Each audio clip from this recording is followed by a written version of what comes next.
Magandang umaga. My name is Bernadette Chapman, and last year, 2023, from June to about July, I was a student at the Bacoor Computer Center.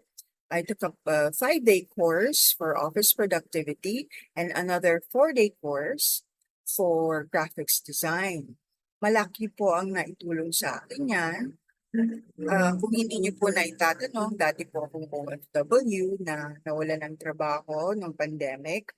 At nahirapan po akong mag-transition pag-uwi ko dahil wala akong gaanong computer skills na ngayon ay kinakailangan na sa halos lahat ng trabahong papasukan mo.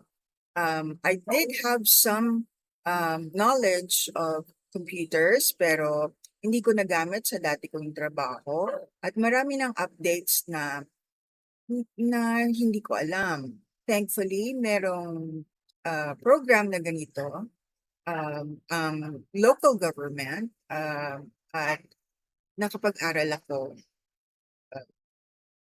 At napakabilis ng effect sa akin nito because in a few months' time, nagkaroon pa ng isang course offering sa BCC ulit.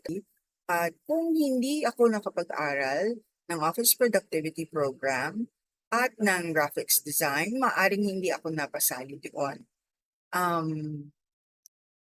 And after a month of that, nagkaroon na rin po ako ng trabaho. So napakabilis ng epekto sa buhay ko. I am now gainfully employed as a project manager in a digital marketing company.